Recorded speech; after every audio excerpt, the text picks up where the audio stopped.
Well, hello, ladies and gentlemen. We are live again on Hitting the Keynote, and we have a very special guest here, dialing all the way from South Africa. So I'm very, very grateful. Rich, thank you for joining us today.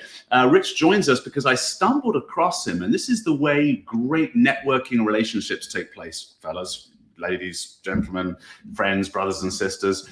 When you are practicing keynotes, when you want to present effectively and you see other people out in the marketplace, guess what? You can just reach out to them. And that's exactly what I did a few weeks ago, reaching out to Rich Mulholland. Have I pronounced your name correctly, Rich?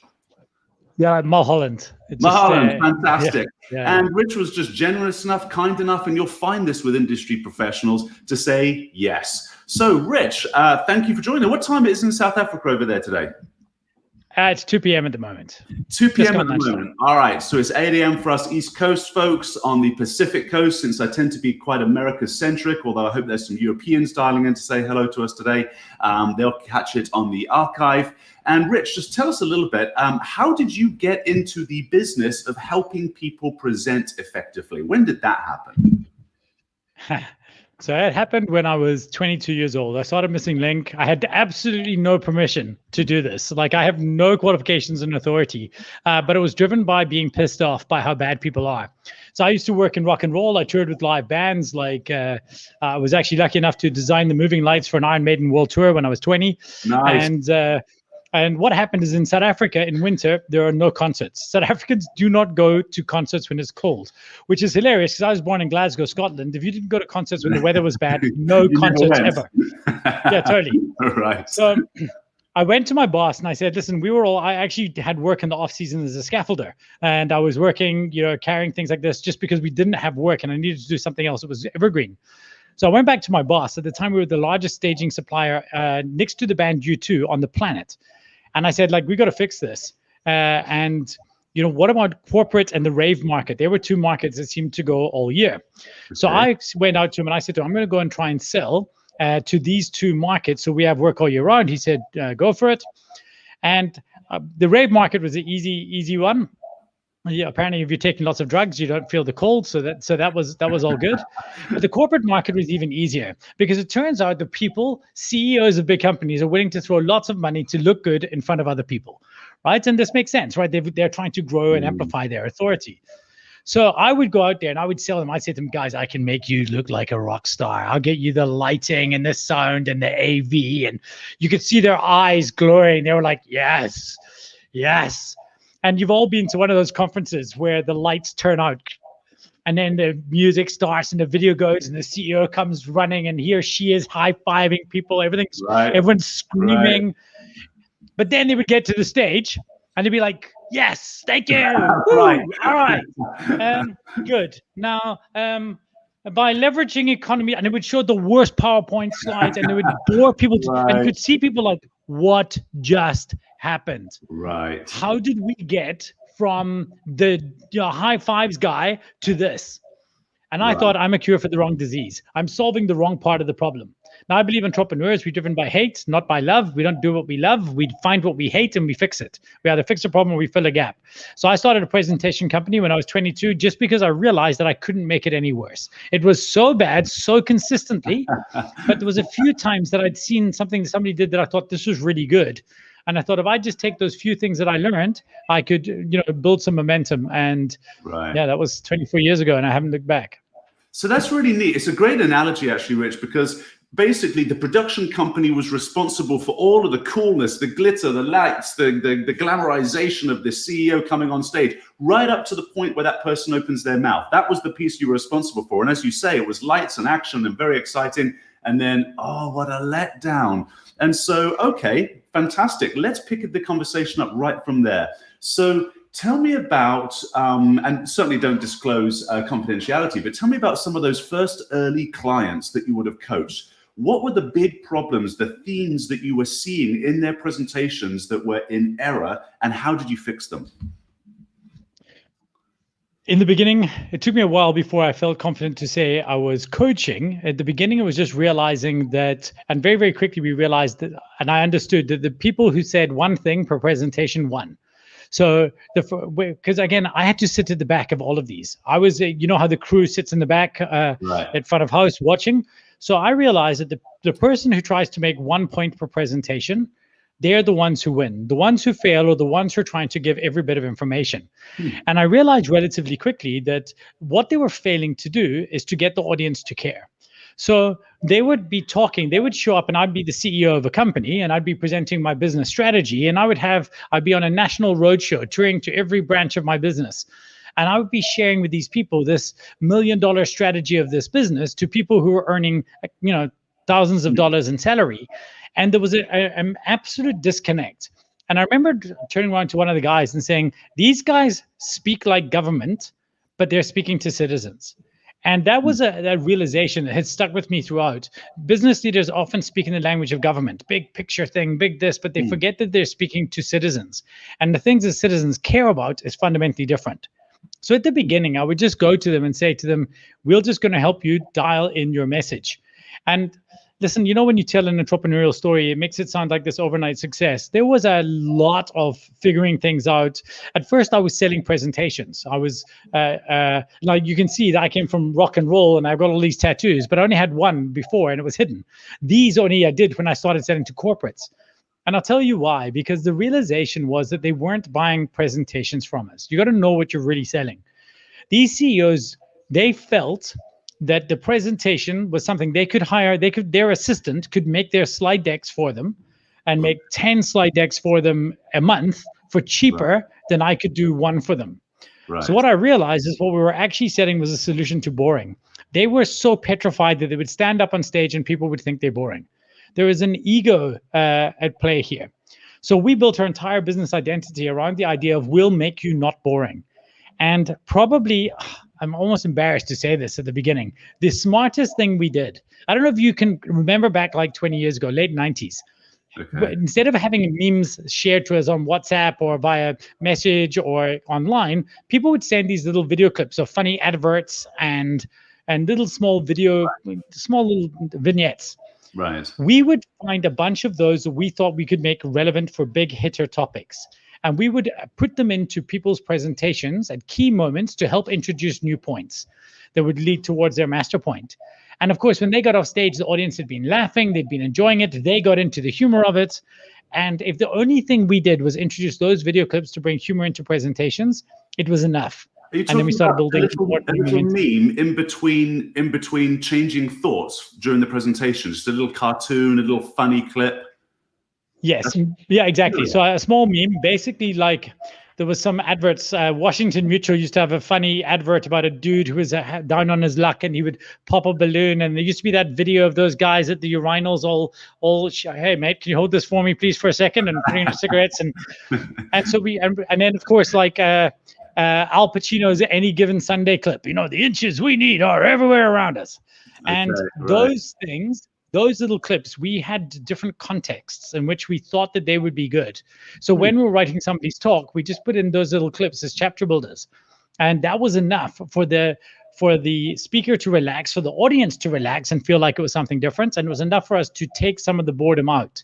At the beginning, it was that simple. That's kind of where we started. And then we started making the slides nicer. We started doing better visuals. We started creating more video material. And by then I started figuring out actually a little bit about what I was doing. But it's constantly about learning.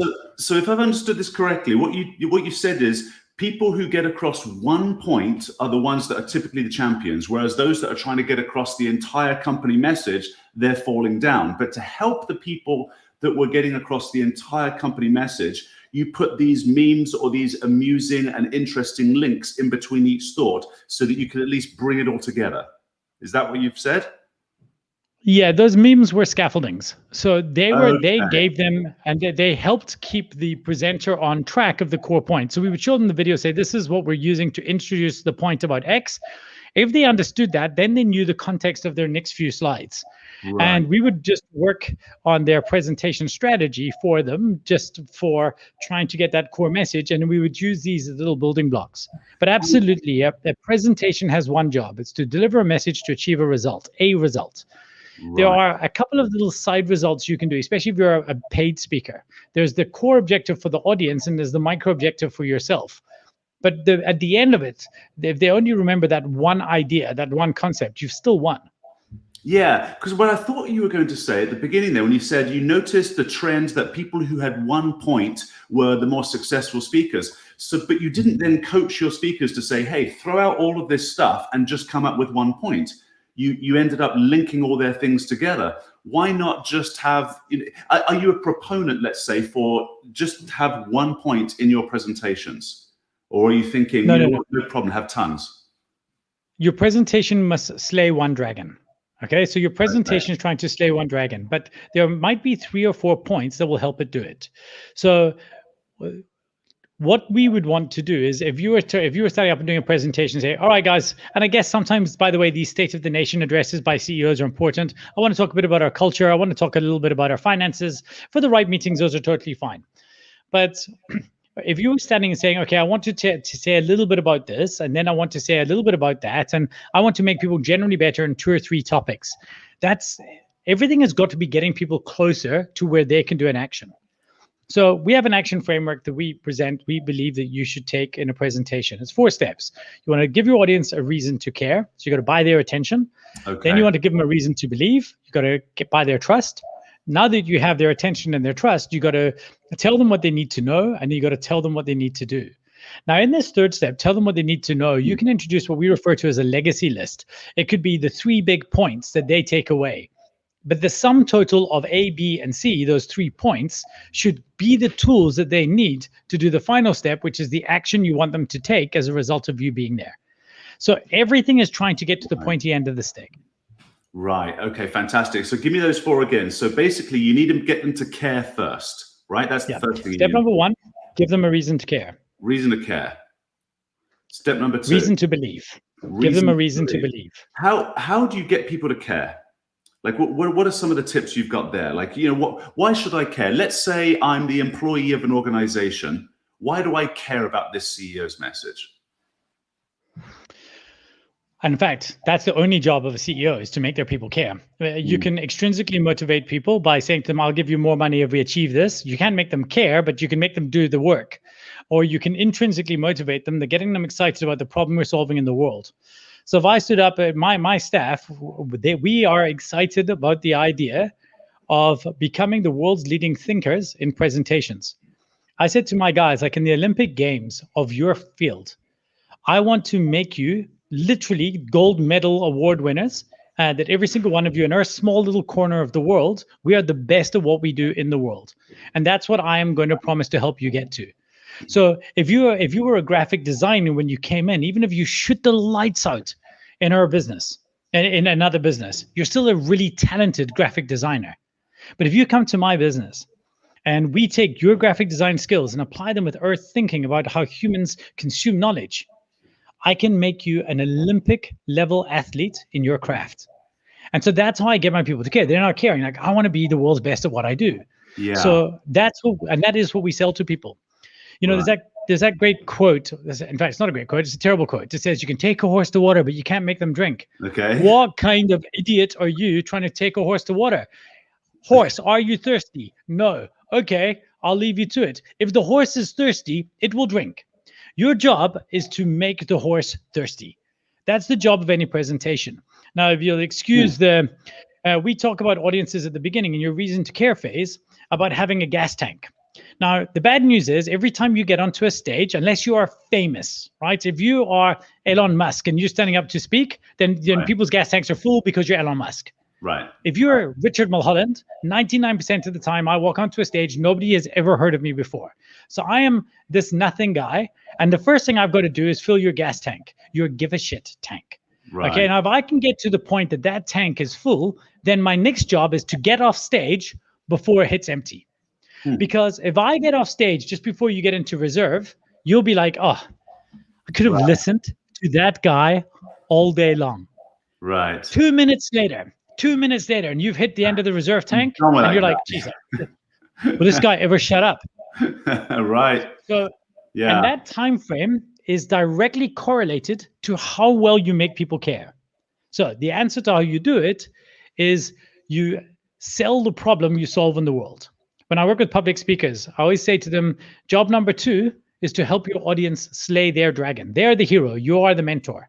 Job number 2 is to help your audience slay their dragon. Job number 1 is to make sure they see it. Most people don't understand that the problem you talk about is a problem in their world. And your opening line has to be to make the problem you solve a problem they want solved. Right. Yes. So to make them care, you're appealing to their intrinsic motivation. Most people, and certainly the people sitting in an audience, want to move forward. I mean, that is the human condition. And if you're sitting in the audience, typically there's something you need to move forward with. So figure out what that thing is, or if it's your thing, get the audience to realize that that's their problem too. So you're appealing to their intrinsic motivation. Then you're giving them a reason to believe. Break that one down for us. What does that even mean? A reason to believe what? So this is one I think Silicon Valley pitching puts it in the wrong place in the standard pitching structure. We train Techstar speakers and things, and I always try and suggest they put this earlier. So what happens is now I've made you care about something. So I'm standing and I've just told you this. I've got onto stage and I've told you that you should care about this. And sorry, just one little thing. There are certain presentations where extrinsic motivation makes sense. If I'm speaking to entrepreneurs about maybe our story to stage program, I will sell the extrinsic value of the fear or greed motive. You know, the fear that they're going to lose relevance, or the greed that there's an opportunity that they're forgetting. But so you'll pick your moments. If I'm motivating my staff, I want to go more intrinsic, and most audiences that way. Okay. So reason to believe. So now I've made you care, Eddie. So now you're thinking, okay, I buy that. This guy, that's not wrong. I do believe that I need to do this. But why should I trust this person? And my job here is to get you to trust me. Now, there's one or two ways I can do that. If I'm speaking to you about presentation theory, I might say, you know, guys, these are things, and it's short. It is Goldilocks. It's the just enough. I hate presentations that open up with, hi, my name is this. I've been a presentation strategist for 24 years. I've worked with these big companies. Why are you telling me this, bro? I don't even care yet. Right. But now you care. I'm going to say, now I've learned a few of these things. My business won Prezi's World's Best Template. We won SlideShare's World's Best Presentation. I've personally spoken over 6 continents and over 35 countries. And I've learned a couple of things, all the way to training official TED speakers on behalf of TED themselves. I've learned this. Now that little line, if at the end of that, so trained TED speakers, spoken around the world, been around 24 years, won these big prizes, okay, that's enough for me to now believe that you have the authority to help me slay this dragon. The other way to do it, though, is you do not need to have the authority. What authority did Simon Sinek have to draw his circles talk? And yet, it was there. And you can borrow authority. So and the different archetypes of the speaker, there is the expert, but there's also the journalist. Malcolm Gladwell is a journalist. Malcolm Gladwell isn't the world's leading authority on almost any of the topics of his books. Right. But the rigor and the detail and the research he goes into is where he gets his authority. So you can, by all means, you do not have to be the world's leading expert. If you are not the expert in your field, then you need to get your authority from the research you do. So I would sell the problem, and then I might say something like, now, for the last year and a half, I've been obsessed. I've read over 100 articles from Harvard Business Review. I've interviewed 35 professionals, including the world's leader in this. I'm borrowing my authority from those sources. And what I want to do is share with you in the next 30 minutes my findings so that you don't have to spend that same amount of time. Right. That borrowed authority translates. Now, okay, I agree there's a problem, and now I trust this person as somebody who can help me solve it. Right. That's fantastic, Rich. This is really cool. So we've given people a reason to believe. They care. So now they have a reason to believe. And the reason to believe is you either are an authority or you've borrowed that authority. You've done the research. And so you're giving people a reason to, I should sit here for 45 minutes because Eddie Doyle just did 3 months worth of research on something. That is awesome, man. Third point again, what was that? So now we're moving from the gives to the tells. So at the beginning, I'm quite passive. I'm giving you a reason to care, giving you a reason to believe. Now, step number 3, I'm going to tell you what you need to know. Right. This is the information. Now I've hooked your attention. Here it is. This is the bulk of the presentation as far as time allotment? Yes. Yeah.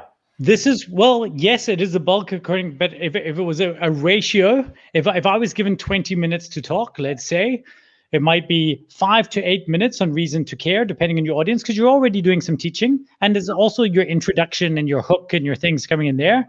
Right. 1 to 2 minutes on reason to believe. Let's say 7 minutes, 3 minutes. That's probably long, 2 minutes. Then 10 minutes on tell them what they need to know, and 1 or 2 minutes on tell them what they need to do. So it is the bulk, but it's Okay. a closely followed by reason to care. Right, gotcha. However, even though it's the bulk, if you skip the first 2 steps, then you're just showing up and throwing up. I don't know why I don't even understand why you're telling me this. You're just giving me content, blah, blah, blah, Right. and that's not helpful. Right. Okay, so then the bulk of the information is whatever it is you're going to present. Now, the whatever it is you're going to present, since it's the bulk of the information, this needs to be obviously presented really well. What are you doing to coach and teach people on that piece? You know, when you're presenting, are you using illustrations only? Do you ever put words on a PowerPoint? Do you even use a PowerPoint? Right? Talk to us about that piece. Okay. If I can go one step back, I'm going to address those, but there's a step that comes before this. Okay. So in that main, okay, and I'll tell you why. Because you earn your ovation in the preparation, not in the presentation, right? We don't earn standing ovations because we delivered a particularly amazing talk. That's part of it. But we earn our ovation because we wrote a compelling talk that got people going. Now, when I say write a talk, I don't mean, and you can, there is occasional times where I just want to get everything right, so I'll write it out. That's not my script. That's just, I want to make sure I've got my narrative structure perfectly dialed in. But in this step number 3, we say to people, this is where we introduce your legacy list. If they could take from 3 little takeaway boxes from your presentation, or if it's a long form keynote, I might do 5 things. So at this point, I might say, and that's why I want to share with you today, 3 things you can do to make sure that every single audience stays engaged in a presentation. Now they know that because of this reason to care, reason to believe, I've learned that with these 3 next steps I'm going to share with you. So I'm signposting, this is the stuff that matters. Okay. And then what I'm going to do is I'm going to introduce those 3. Step number 1 is this. Step number 2 is this. And step number 3 is this. Now, let's break these down and go back into point number 1. And then I'm going to go through my legacy list. And this is your legacy. If you can, and we want you to craft these things. So they you know, it might be something like what rhymes is repeated, right? And or what rhymes is remembered. What's tolerated is replicated. These microscripts, so that they sound like, they feel like, wow, this is well-crafted content, and they just remember those 3 takeaway lines. The other way to do it, I'm not a fan of, but I understand it works when you have, here are the 3 P's of this, because I always feel like, bro, you're forcing that P in there. That should have been a Q. Right? But, yeah. But anyway, so you want to build up this legacy list. What are the 3 big things? You say, but I've got 10 things I want to say to you. Tough. Curate. Right? Be a curator. A curator of a gallery isn't judged by the pictures they have on the wall, the 50 pictures they have on the wall. You judge the quality of a curator by the 100 pictures they've left in their basement. And that's how I judge you as a speaker. You knowing what not to say, even though it's a good story, knowing what not to say. So I just wanted to make sure we got across that it's more than just the tricks of delivery. This is your content, and it should still be directed. Yeah, thank you. Good man. Do you know something I really still struggle with is the memorization of it. So I keynote for a living. Okay, let me walk you through, and then we're going to get to that final point, which was the call to action point. But I want to wrestle this beast in the middle here, because this is the way I prepare my keynotes. Now, I present complex subject matter, which is cybersecurity, to fairly technical audiences. I want to kind of focus on the layperson. However, with this, let's just assume the layperson that I'm presenting to, and I will write out the keynote in full. I know I roughly speak at 130 to 150 words per minute. So then I look at how much time I've been given. Let's say it's 45 minutes or half an hour, and I'll simply divide the number of words. I'll write the keynote out in full. Then I'll condense it and crunch it and condense it. Kind of like I did in university, but you know, it doesn't work because that didn't work either, right? Cramming for my finals. And then I'll have some key bullet points. And then what I'll do is I'll find an image that corresponds to that bullet point for my deck, right? So that's prompting me, but it also shows an image to the audience, or it could be one big word. And then I go through my prezzo. Now, I try to memorize it. That's pretty tough when you get into the sort of 5,000 words. And then what happens in hindsight, I look back and I go, oh, I missed that whole section. And I sort of beat myself up a little bit. The audience seems to be pleased. I mean, I'm doing this for a living, but there you go. This is my typical process. Now break that apart for me, Rich. Where am I going wrong? First of all, everything you're doing is right. In fact, I love it. You just described there as a format and a structure, barring one little point, which is the memorization bit. Article HBR, I put it on my Twitter feed, and I'll send it to you if you use show notes that I wholly disagree with, but I would love your audience to have the opportunity to read the voice of the opposition as well. I think it's important to understand other points of view. Great. And lady, she believes that the only way to deliver a presentation is to know it cold. You must be word perfect, absolutely ready to go, every single word, and that's the only professional way to do it.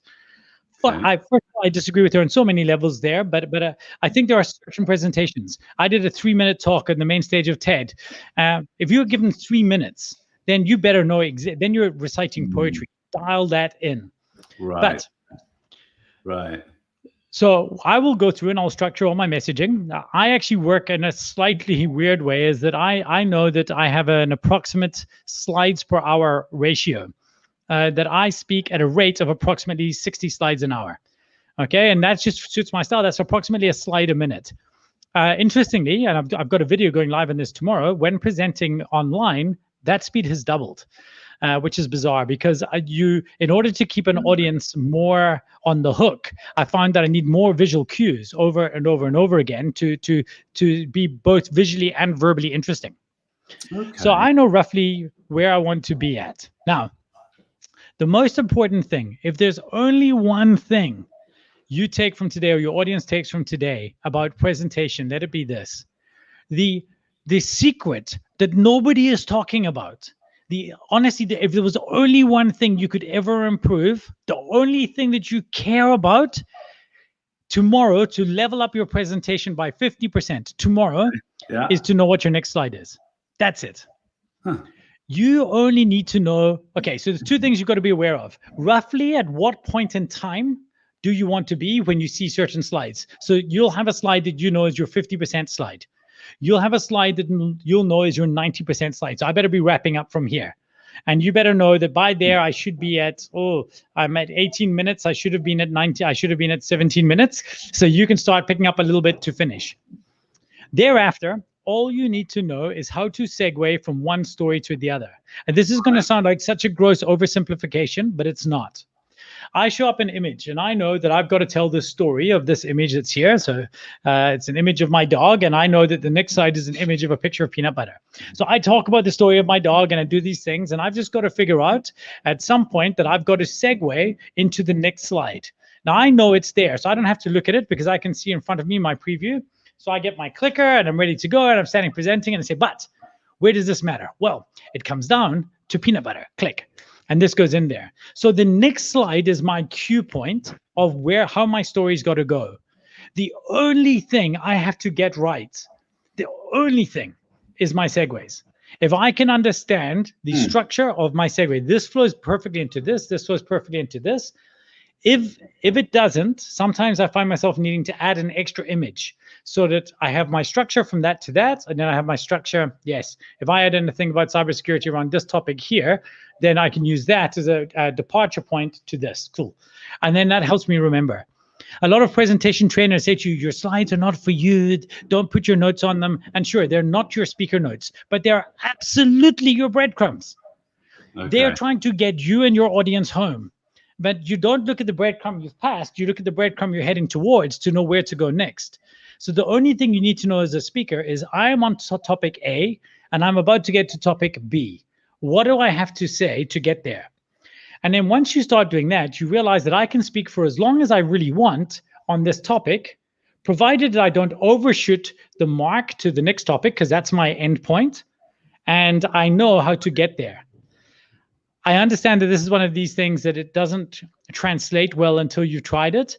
But when you simply sit there and work out your entire slide deck and how do I get from this slide to this slide, the only bit you're rehearsing is the transition between the two. Everything else will come naturally to you. I absolutely love it. If you know your topic.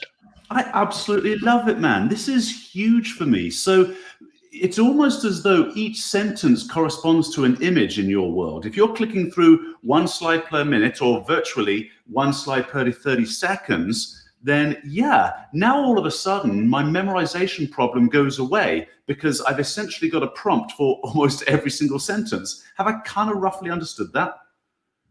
It's not quite every sentence. And again, sometimes you'll be talking to one image for 2 or 3 minutes. It might be a bit of detail and data. Yeah. But remember as well, think in terms of scenes, not slides. So one slide might have 4 or 5 scenes on it. You might build and navigate through different bits of content that you take your audience on in the journey. Now, essentially, you can build those in PowerPoint or Keynote to be, or Prezi to be 3, builds on an image, or you could just see them for what they are, is essentially 3 different scenes. So every time you change something, it's a different scene. So yes, by all means, if you're presenting complex content, you could have, this is the customer journey, this is where they exist, this is where the problem exists, and this is that. And that's 3 clicks. So every click represents one of those changes. But for me, I might have some long form stories. So the story of the dog with the peanut butter and the pill, and if you want to, we can go into it. It's about storytelling and why I think we get storytelling wrong, but we can see if we have time at the end. But in that story, I start off by positioning a story about my dog is very obedient, and I go quite a bit on him, but I don't need more than I know that the victory condition of this slide is simple. Make them understand that my dog is obedient about absolutely everything, super well trained, except for one thing. And then I've got to transition to the point to which the peanut butter becomes relevant. And then I've got to figure out how I get there. And then at that point, once I've finished, I might go into the peanut butter slide, which might be a 10-second slide. And then the following slide is a pill slide, and that's a 10-second slide. And then I bring it all back together again, and I go long form for 2 minutes. Right. So I think this is solving for a problem I have had a lot of trouble articulating and overcoming. The problem is this. So what I find completely bizarre is I can write out a keynote, and I'm a former English teacher, so I get it just right, and it's brilliant. And then I go live, and as I say, I'm stumbling through maybe 80% of it, and I kick myself afterwards. And I always wonder this: the original script came out of this head. Why is it live during a performance, let's say, I can't get the exact same wording out? It originally came from me. So what I like about this is the key points, putting together a scene basically tells me I got to tell this story, and I already know the story. So telling it naturally while I'm live, instead of trying to remember a previous version of the exact same story, it's going to be huge. This is a huge point, ladies and gentlemen. You've solved a massive problem for me, Rich. So I do spot on. Yeah, go on. I just wanted to say that because you're letting yourself off the hook. You see, we're taught to recite a presentation at school, but we don't recite presentations. Reciting presentations is rote memory. And the problem is, if I wanted to say, if I want to say there was a baboon who one afternoon said, I think it will run to the sun. And that's a Spike Milligan song, a poem. If I get it wrong, if there was a baboon who won, oh no, it's supposed to fly. Yeah, right. Then I'm all frustrated and flustered because I said run to the sun instead of fly to the sun. But the audience doesn't care and the audience doesn't know. That's right. The point is not exactly. Yeah, right. Yeah. The presentation is just, there was a baboon and I wanted to get to the sun. That was it. And that's all I've got to say. Right. So in this, by only having to remember your segue statement, which might be, so you might get to the point at the end of it. But there was one thing that I could not get Murphy to do. And that was to take a pill. But luckily, as humans, we've evolved a solution to that. And you know what it is? It is, click, peanut butter. And by the way, just very, very quickly, one thing I just want to get across, because I feel strongly about this, don't let your audience see it. To me, what separates a good speaker from a bad speaker is queuing in sightlessly your next slide. So for an example, and let's just maybe, this is got visually as well, by video as well. So let's say, for example, and this will be maybe backwards, but if I was to have this content here, if I wanted to do this, and I was to say, right, so what we want to talk about today is how to build a speaking engine. Okay. That doesn't, and then what happens is, so I want to take you through a 9-step process. Right, you're using the slide as a prompt. Yes. Is what you're doing. So what I want is I've done, and right now this is in Prezi, and I can see in Prezi in my preview window, my next slide says building a speaking engine. So I want to talk to you about being a speaker. But more importantly, it's not about being a speaker because you're on this call because you already have what it takes to be one. What I actually want to talk to you about today is how to build a speaking engine. Now, I know what the next slide is, so I trust that the click is going to happen. Now, usually this is behind me on a big stage in an audience, right? So I have to trust that it's changed. But you start learning to look for, and I know you will have seen it, that little flicker of the projector that I'm standing and I'm presenting, and I've got my clicker, and I say, but click. You've got to build a speaking engine. And if I see the flickering, I know my change has happened. And then I'll speak for a second, let it land, and I'll say, that speaking engine, and then I've done my double check, is how we know. And then I'll carry on going. Gotcha. So for those listening to the MP3, what Rich was just showing was, as slides were coming up on his video, he's saying, don't look at the slide for the prompt and then speak about the slide. Speak about the slide as it's coming up, or maybe even just a few seconds before. And then if you do want to check, and you're looking in your periphery of your vision to see if, you know, you can see that the colors change. It's gone from light to dark, something like that. But you could actually turn around at some point after you've already introduced it to verify by punctuating a point on it and then actually looking. But you don't want to use it as a prompt to speak. That's what you're saying there. That's yes, but also because you want to say, my friend Elan Smith is a magician, and he says the trick always happens before the audience think the trick happens. So he's already switched your coin, and then he asks you to do something, and you think, I'm watching him to see if he switches my coin, but the magic already happened. Right. That happens in presenting as well. Is I want to separate the act of me checking what my next slide is from the act of me changing my slide. So even if I have a look down like this, and I look down and then I look up and I press click, my audience knows this guy just looked at it, and so they start seeing what you're doing there. So what I'll do is I'll glance, and then I might get up, and then I might move across the stage a little bit and walk a little bit, and give it at least a 1 or 2 or 3 second gap between me checking the screen. It's not going to change, and knowing what I'm doing. And then I will park myself. I put my legs down. So when I'm moving, I'm telling a story. And when I'm making a point, I plant my legs on the stage and I look directly at them. And at that point, I'll make my point and I'll click. And then that click happens, and I know the change has happened. And then I'll move on from there again. Brilliant. So you don't want to let them see those small little things, and it'll make a huge difference in your perceived delivery.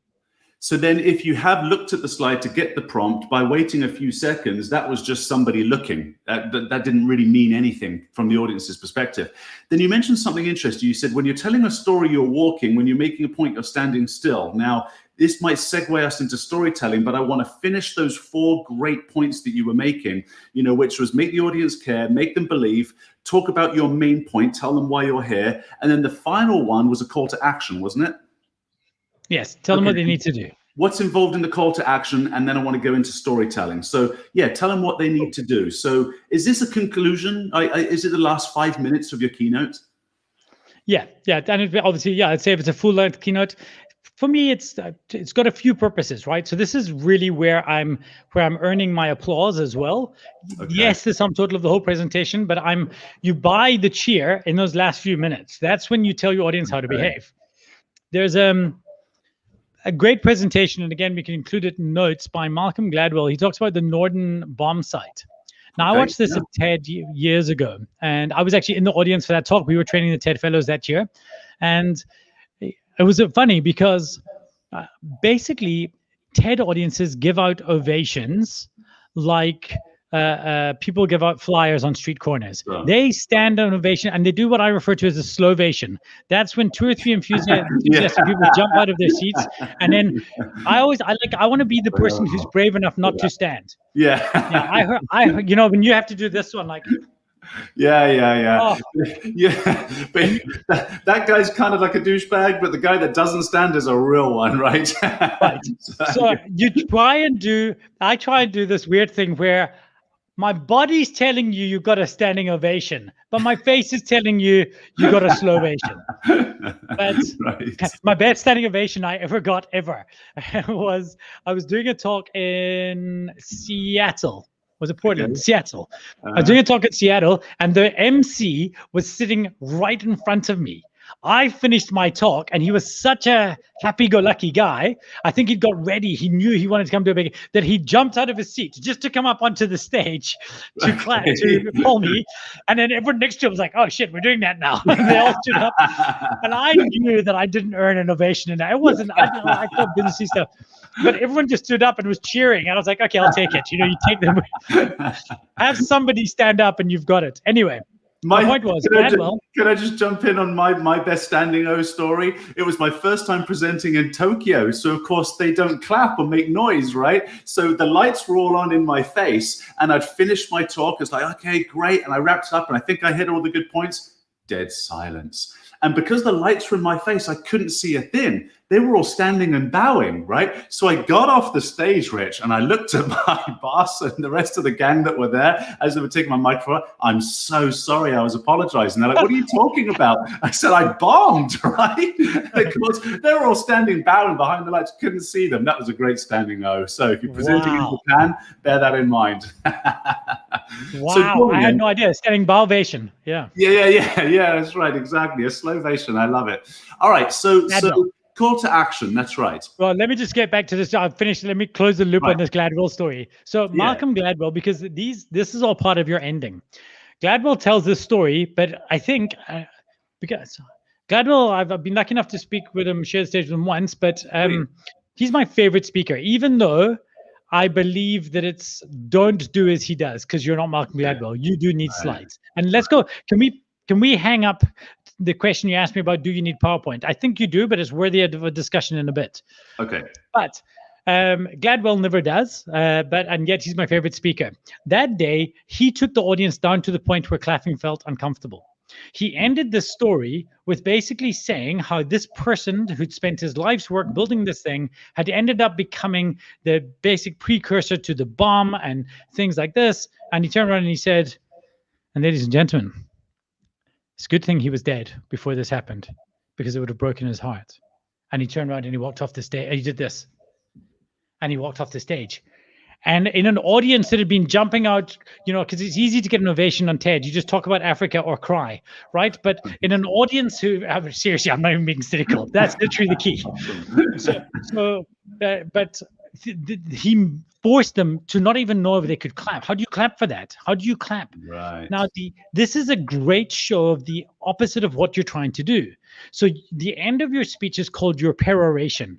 That's where you build. Now, if I'm speaking near the end, I will start saying, "Now, ladies and gentlemen, I know that we've been here together, but I want you to know that if you do these three things, if you can put them into act in your life right now, ladies and gentlemen, I can tell you that you too will go out there and slay boredom. Ladies and gentlemen, I've been Rich Mulholland. Go out there and lead loud."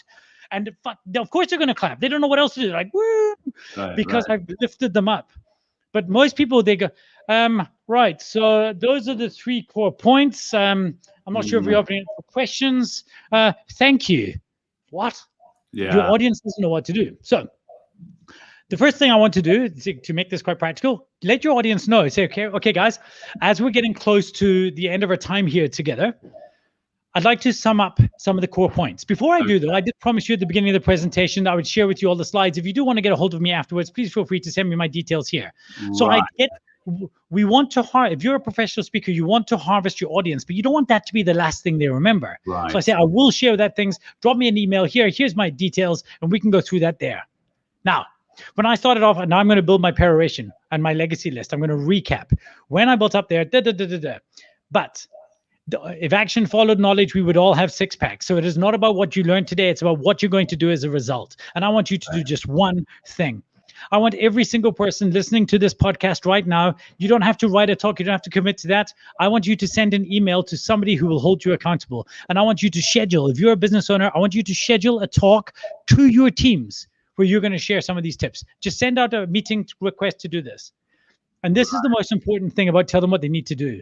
You're not selling the desire. You're not selling the victory condition. You're selling the first step along the path to victory. So it's not about saying, guys, you got to go out there and deliver the best TED Talk ever. Sign up to my public speaking program. No, it's about send a meeting appointment to commit to doing one thing. What is the smallest step I can get my audience to do immediately that will get them closer to where they need to go? And Brilliant. that's how I'll work my call to action. Brilliant, brilliant. Reminds me, I read a book last year by James Clear called Atomic Habits, atomic being small. What is the smallest thing, the 1% change you can make today, because it compounds over a year? That is fantastic, Rich. I absolutely love it. I want to get into storytelling. We've only got a few minutes left. So let's see here. What you mentioned, there's a big mistake people make in storytelling. So what is that? First of all, they've been sold the story about storytelling like it's the be all and end all. Right, I saw a great video by Stefan Sagmeister, and I'm going to kind of we can keep the non-explicit thing, but he basically said, I was watching this, and again, I'll give you the link so we can share it. Sure. It's really funny. He says, everybody's want to be a storyteller these days. I'm so cynical about this. He said, the other day I was watching this video with this guy, and the guy said, I am a roller coaster designer. But I'm not really. What I actually am is a storyteller. And Sagmeister's like, no, you're effing not. You're a roller coaster builder. You're not a storyteller. You build roller coasters. Right. And I think there's a number of things. We've glamorized storyteller. Funny enough, you speak about James Clear. James Clear the other day writes this tweet storm, this amazing tweet storm. I've done 100+ keynotes, and I'm finally starting to get them dialed in. And do you know what it is? I tell stories. Just tell stories. No. First of all, what's making you a better speaker is you've now done 100 paid keynotes. That will work towards you. Speaking and presenting is a sport you practice in public. You don't wait for your big gig to do your first talk. You make sure you've done talks to 10 different people before the big gig that matters. Yeah. But okay, so we over-glorify storytelling. But second of all, we misunderstand what it is. So first of all, people think, oh, storytelling, let me tell them my story. Nobody gives a shit about your story. They don't. It's not about you. It is about them. They are the hero. So you have to sell them a story. I wrote a very short little ebook on this called Story Seller. You've got to sell them a story in which a problem exists that you can help them solve.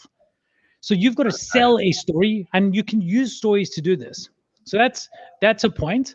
It's not about you, it's about them. Sell them a new version of their story. But finally, how much story is enough? So I have this dog. His dog's name is Murphy. Murphy's a great dog. He was a boxer. He's so well trained. I did all of these different trainings with him.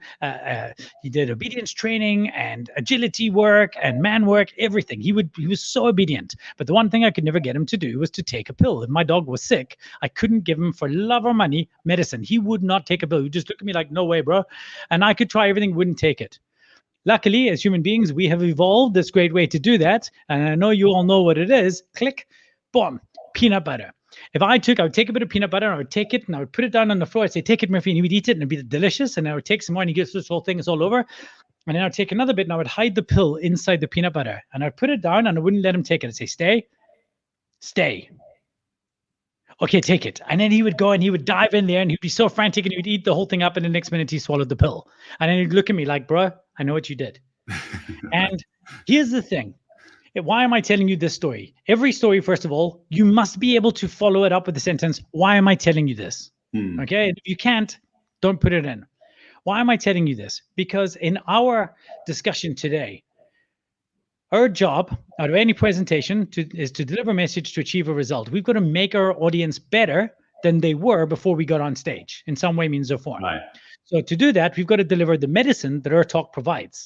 Now, the problem is, if I just give you the raw data in your space, cybersecurity, right? If I just give it to you straight down your throat, it's too bitter a pill for you to swallow. And audiences don't enjoy receiving that. So what do? Somebody told us storytelling. If I gave you this big fat jar of story and dumped it down there, yes, I've enjoyed the last 30 minutes of listening to you speak, but where's the value? Right. The most important thing we do is understand that the story is like the wooden horse of Troy, getting our message in. It is just the delivery mechanism for the pill. The pill is the payload.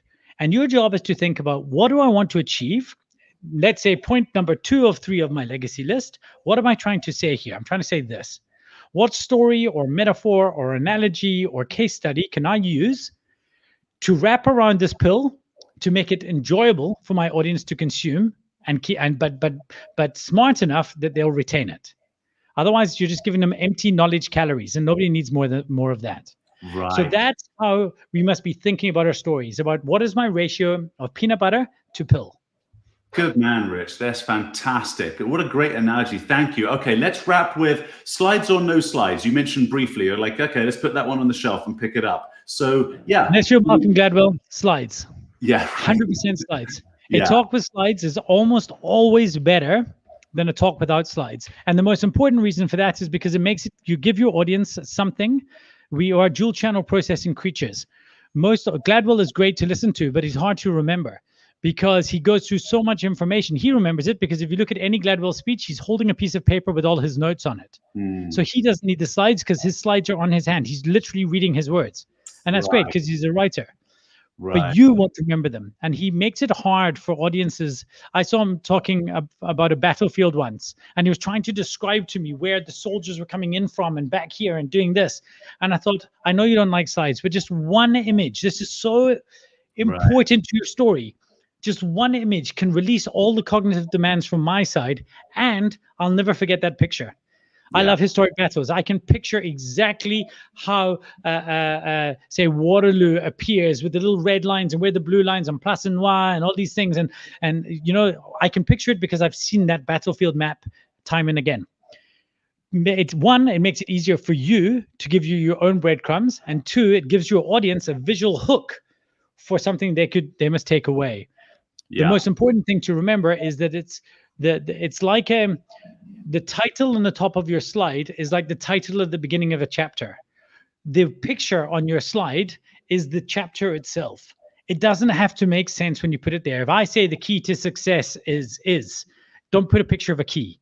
Put a picture of something vague that they'll only understand once I've finished your story. Right? We're not trying to replicate the words. And again, you want to turn on your audience's guessing machines. So if they could be trying to work out why the bloody hell does this guy have a picture of a peanut butter on a screen when we're talking about storytelling? And then as they start getting it, it's like when you figure out the whodunit in a book, you're like, oh, and then you feel you're smarter and then you remember the speaker. Yeah. Yeah. So, okay. So the piece of the story where you're introducing that we humans have evolved a way to get dogs to take pills, the picture of the peanut butter is already up there. In this case, it could be one big image at the beginning where I talk about the story. I want to tell you about this, talk about storytelling today, and have a picture of peanut butter with storytelling on it. And then, I go in and show a picture of Murphy, and then I go into this. So you can let your audience, a lot of concepts that we present, they won't make sense. The image doesn't make sense until the end of the metaphor. Because you're thinking, if you're speaking in metaphors, for example, when I talk to people about the power of metaphors, I always use an obstacle course. One of those American Marine Corps running over the beaches, obstacle courses as the metaphor. Now, at the beginning, I started talking about metaphors, and you saw a Marine Corps, those walls to jump over and those things to run under. You'd be like, why is this there? But at the end of it, I think I can change the way you would think about metaphor forever and understand its value. And that image would be your hook. Right. Brilliant. Okay. That's fantastic. Rich, I'm afraid we have to end there because I could continue talking to you about this kind of subject matter for absolutely ever. This is brilliant. Let's definitely include your ebook in the show notes. So send me a link to that too. Where can people find you on your socials if they want to follow up? Cool. If you go to getrich.af, that's an easy link to my own page, a short link to my own page, and you will find links to all of my socials there. And LinkedIn is probably the best place for me to connect. I'm most active there. It's the one I enjoy the most. Right. And if you go to ineedmissinglink.com, you'll find details on the company and the different programs we have, including our public speaking program and our story setting program, which is obviously relevant to today. Fantastic. Yeah, absolutely. Listen, I'm very, very grateful that you did this for us, Rich. I think the audience is going to be massively beneficial to everybody listening. You know where to get Rich. Look in the show notes, and then you'll see a whole bunch of links and material down there. Until the next episode, good luck. And Rich, thank you very much again. So appreciate it.